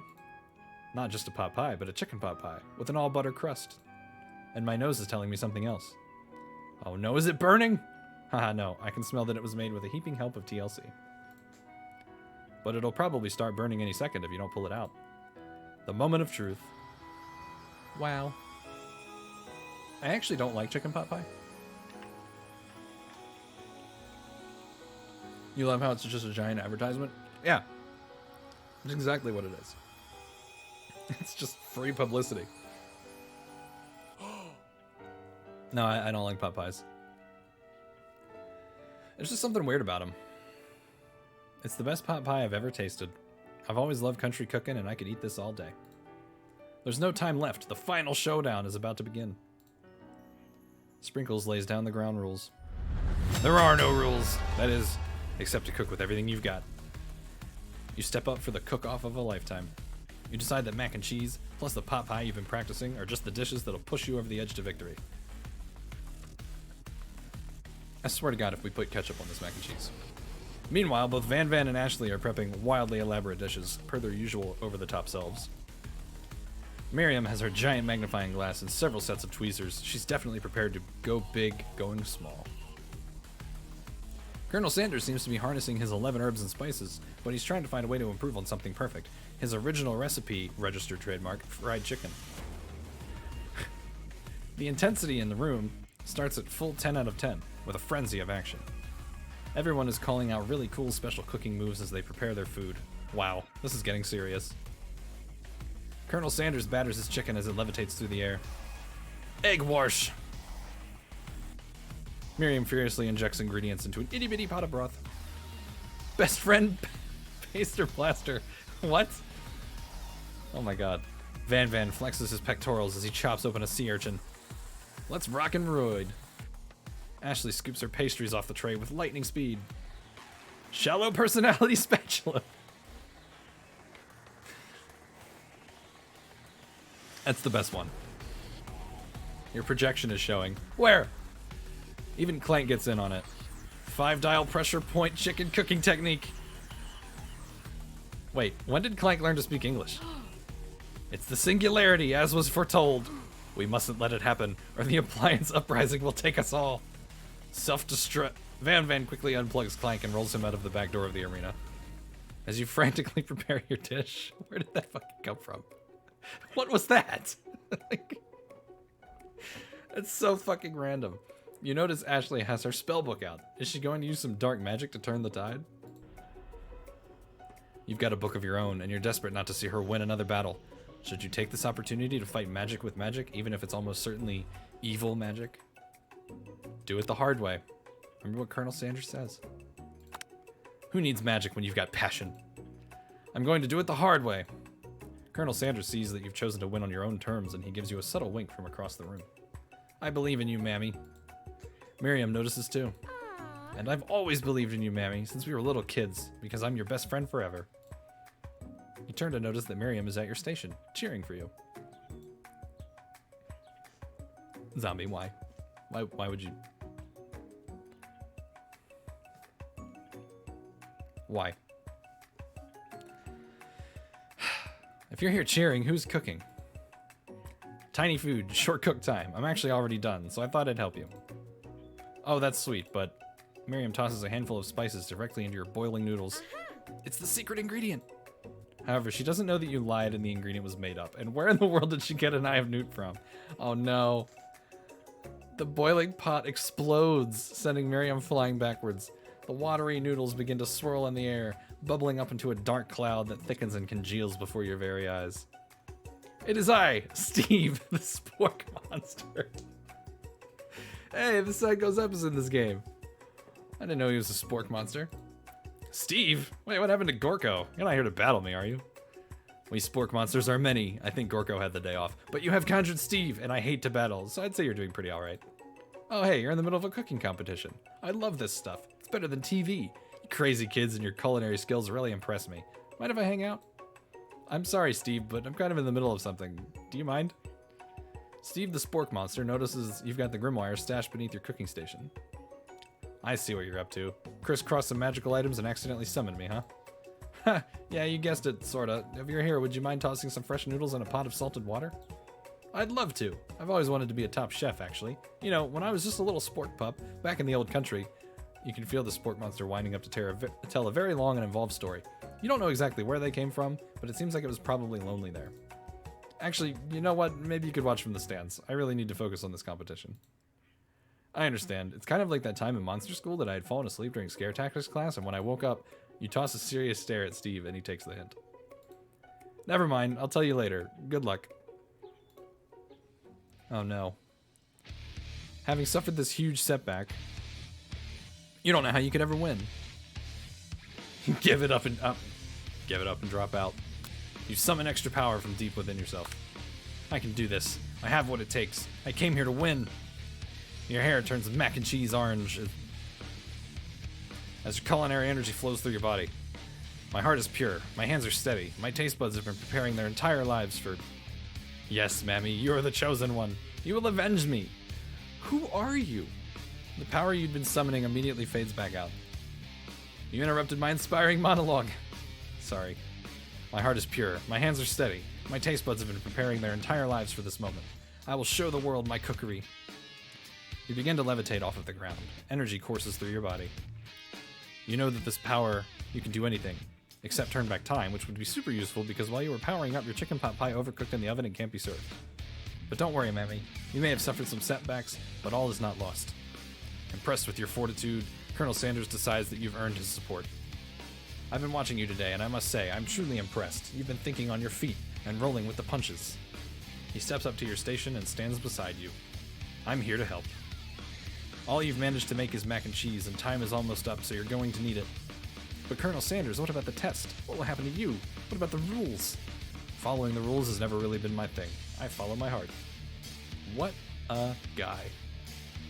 Colonel Sanders unfolds a delicate white towel to reveal the most delicious fried chicken tenders you've ever laid your eyes on.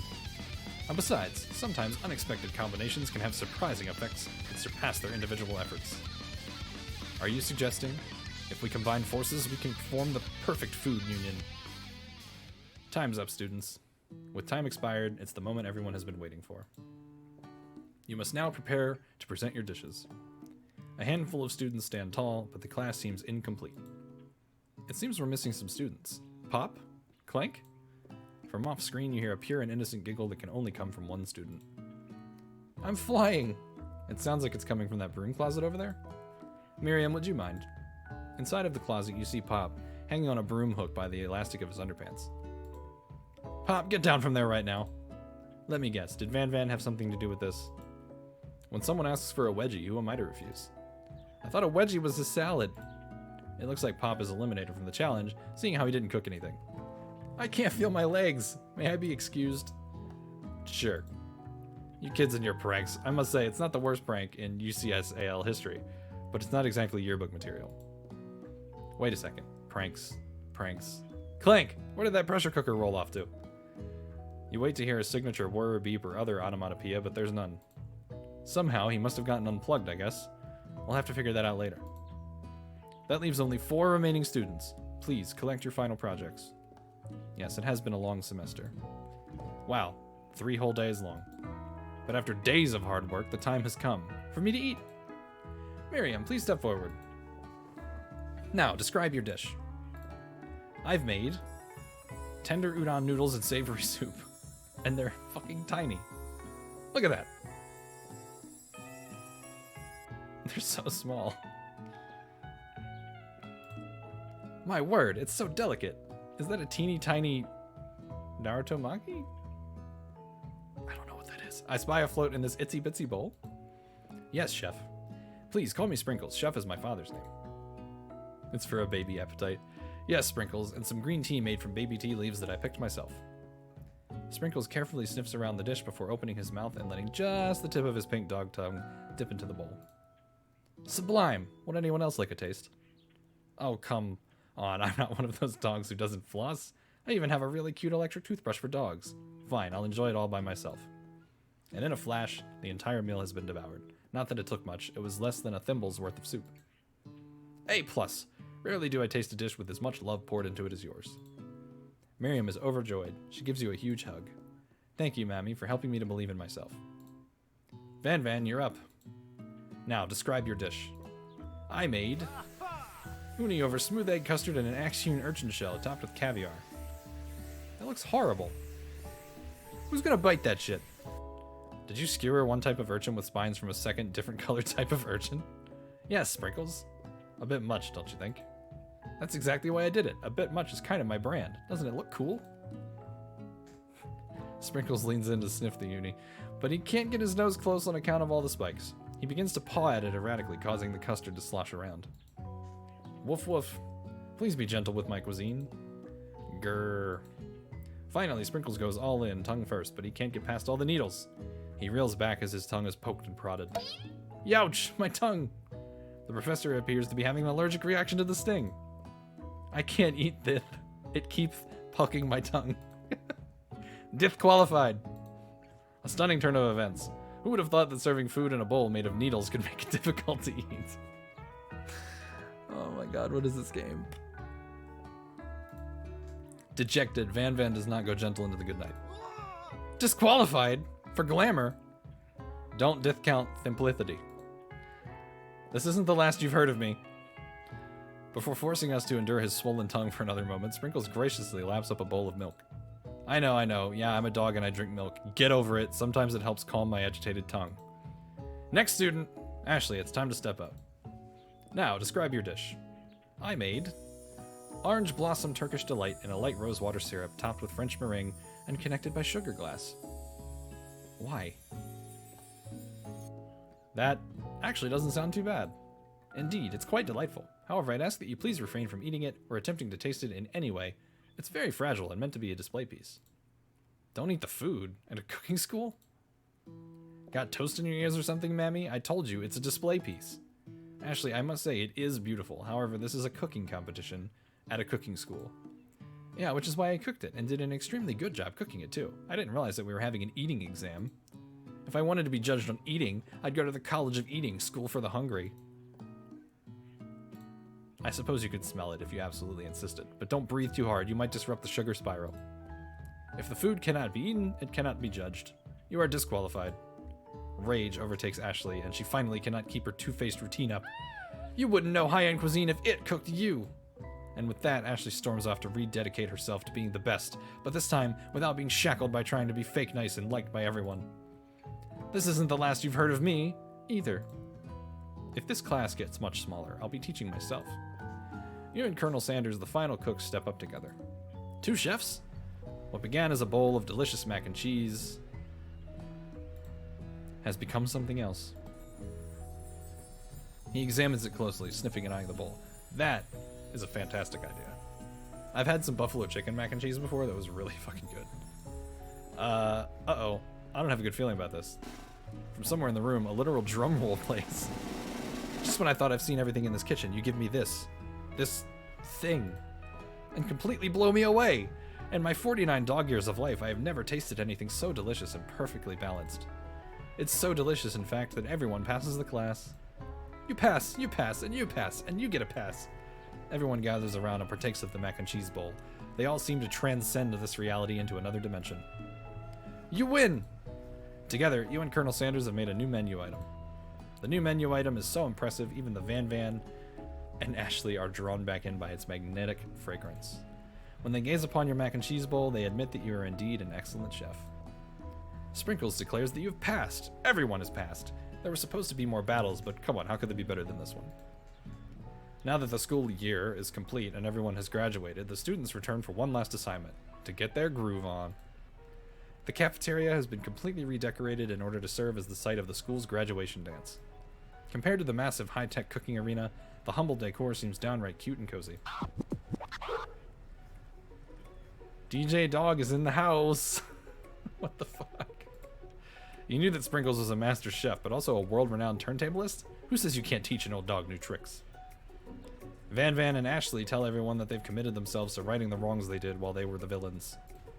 For a moment, you actually believe them. Not another haunting. No ghosts allowed at graduation. It's clearly written in the school's bylaws. I was never actually a ghost. It was all a trick to get you to finally notice me. Oh.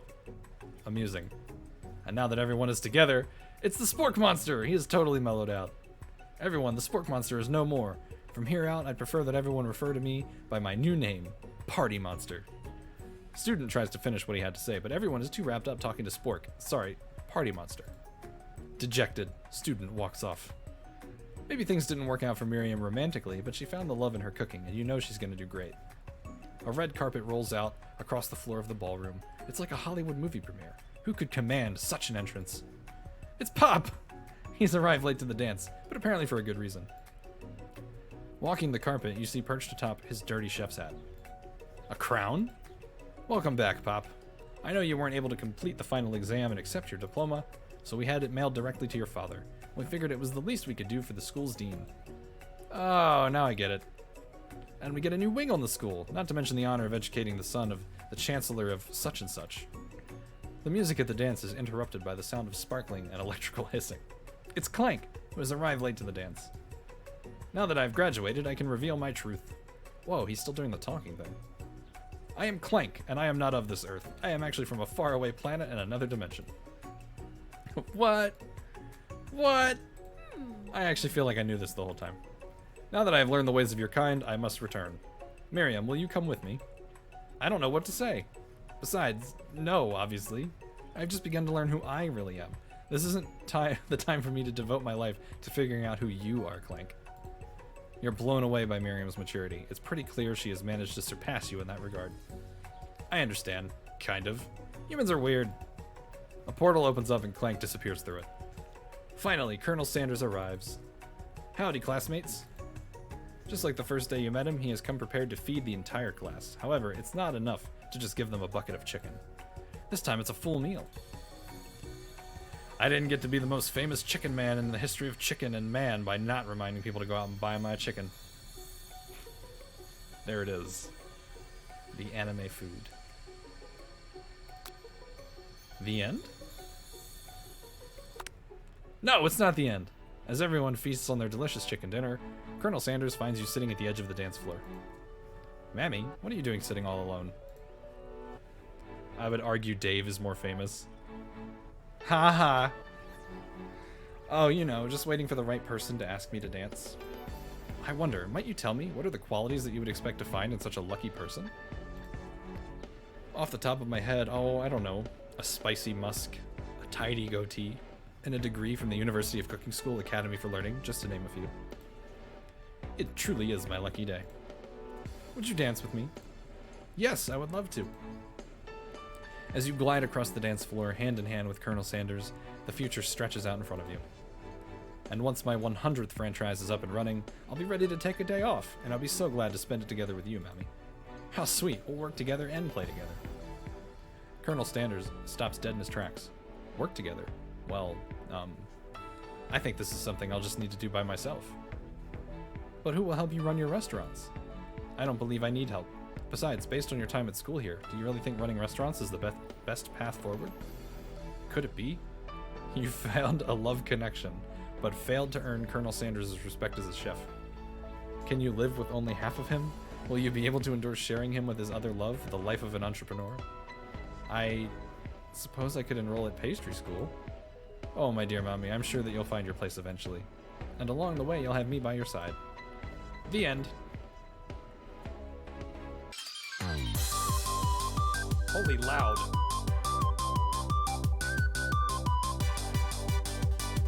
It's really loud.